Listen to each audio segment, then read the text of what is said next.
Welcome বন্ধুরা, একটি নতুন ভিডিওতে আপনাদের সবাইকে সুস্বাগতম। আজকে আমরা কলা ফুল খাবো, তবে কলা ফুল কাঁচা না, আমরা চিংড়ি মাছ দিয়ে রান্না করে কলা ফুল খাবো। দেখুন বন্ধুরা, আমরা প্রথমে কলা ফুলগুলোকে খুলে নিচ্ছি কলার মোচা থেকে। এখন আমরা দেখেন মাঝখানের ওই চিকন শক্ত কাঠি আর এই সাদা অংশটা আমরা খুলে ফেলবো। সবকটা থেকে বেছে ফেলতেছি বন্ধুরা। এটা মাঝখানের যে কাঠিটা ওইটা তিতা লাগে, আর এই খোসাটা কিন্তু শক্ত, ওটা গলবে না, অনেক শক্ত। তো আমরা এই দুইটা জিনিস প্রত্যেকটা কলা ফুল থেকে বেছে বেছে আমরা বের করে ফেলবো বন্ধুরা, আর নাই কিন্তু আপনারা এটা খেতে পারবেন না। এটাই মেইন, কলা ফুলের এই দুইটা জিনিস ফেলে দিতে হবে। দেখেন কিন্তু এই যে ভিতরের যে ফুলগুলো দেখেন, এগুলোর কিছুই ফেলানোর দরকার নেই, কারণ ভিতরগুলো কচি, ওগুলো তিতা লাগবে না। এই যে দেখেন একবারে ভিতরে যে অংশগুলো আছে, আমি সেই ফুলগুলোর কিছু ফেলাচ্ছি না, কিন্তু উপর দিয়ে কিছু, আর মাঝখানের অংশটা আমি কাঁচাই খেয়ে ফেলতেছি। দেখেন মাঝখানেটা কাঁচাই খাওয়া যায়।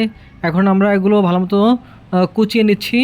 দেখেন এই যে কুচানো হয়ে গেছে। এখন আমরা এগুলো ধুয়ে নেব, সুন্দর করে ধুয়ে নিতে হবে। আমরা ধুয়ে রেডি করে নিয়েছি। এখন কড়াইতে আমরা শুকনো মরিচটা ভেজে নিচ্ছি, শুকনো মরিচ। আর এখন চিংড়ি মাছ, আমরা অল্প কিছু চিংড়ি মাছ দেবো। চিংড়ি মাছ তেল দিয়ে আমরা হলুদ লবণ দিয়ে চিংড়ি মাছটা একটু হালকা ভেজে নিচ্ছি। একটু তেজপাতা দিয়ে দিলাম, তেজপাতা দিয়ে আমরা চিংড়ি মাছগুলো, এখন পেঁয়াজ রসুন এগুলো দিয়ে আমরা চিংড়ি মাছটাকে ভালো মতো ভেজে নিচ্ছি। এখন দিচ্ছি বন্ধুরা জিরা আদা রসুন বাটা, আদা জিরা রসুন এই তিনটা একটু বাটা আমরা দিয়ে দিলাম। দিয়ে আমরা আবার কষিয়ে নিচ্ছি। দেখেন আমরা চিংড়ি মাছের সাথে এগুলো নিয়ে ভালো মতো একটু কষিয়ে নিচ্ছি। এই যে দেখেন মরিচ পেঁয়াজ রসুন জিরা সব কিছু দেওয়া হয়ে গেছে। এখন আমরা কলার মোচা কুচি কুচি করে ধুয়ে রেখেছি, এগুলো আমরা দিয়ে দিচ্ছি। দেখেন এই যে এখন অল্প একটু পানি দিচ্ছি, একটু পানি না দিলে এটা সিদ্ধ হবে না। আমরা এটা ভাজি করব, ঝোল রান্না করব না, ঝোলও খাওয়া যায়। এই যে আমরা ভাজি করবো চিংড়ি মাছ দেওয়া। বন্ধুরা এটা এত টেস্টি, না খেলে আপনারা বিশ্বাস করবেন না। এই কলার মোচাটা আমরা লবণ আর হলুদ দিয়ে দিচ্ছি। লবণ হলুদ দিয়ে আমরা ভালো মতো মিশিয়ে, দেখেন ভালো মতো মিশিয়ে দিচ্ছি এগুলো। ওই যে দেখেন এখন আমরা একটু ঢেকে দেব বন্ধুরা, আর আবার উঠিয়ে নিচ্ছি। এই দেখেন এখন নাড়াচাড়া করে দেবো বন্ধুরা। আমাদের ভিডিওগুলো যদি আপনাদের ভালো লাগে অবশ্যই চ্যানেলটি সাবস্ক্রাইব করে আমাদের পাশে থাকবেন বন্ধুরা। দেখেন বন্ধুরা, আমরা চিংড়ি মাছের সাথে কলার মোচাগুলো আস্তে আস্তে করে নাড়াচাড়া করে ভেজে নিচ্ছি বন্ধুরা। এই সবজিটা মোটামুটি অপ্রচলিত, সবাই জানেও না কীভাবে খেতে হয়।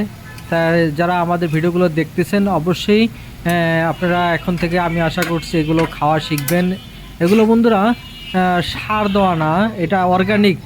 এই সমস্ত সবজি অর্গানিক বন্ধুরা, কোনো সার ওষুধ ব্যবহার করা হয় না। মোটামুটি কলা ফুল তুলে যদি এগুলো খেতে পারেন, এতে অনেক ওষুধি গুণসম্পন্ন এই জিনিসগুলো খাওয়ার চেষ্টা করবেন। আমি অনেক ভিডিওতে আমি এইগুলো দেওয়ার চেষ্টা করব, যেগুলো অপ্রচলিত, যেগুলো ঔষধি গুণসম্পন্ন সবজি, এইগুলো আমি আমার ভিডিওতে দেওয়ার চেষ্টা করব বন্ধুরা। দেখেন আমাদের হয়ে গেছে প্রায় ভাজা। দেখেন হ্যাঁ, এখন আমরা একটু পরে আমরা নামাবো। আমাদের কিন্তু হয়ে গেছে। দেখেন বন্ধুরা চিংড়ি মাছ দিয়ে কলা ফুল ভাজি, এই যে আমি এখন নামিয়ে ফেলতেছি। দেখেন একটা ফ্রিজে, দেখেন কত সুন্দর দেখাচ্ছে কলা ফুলটা।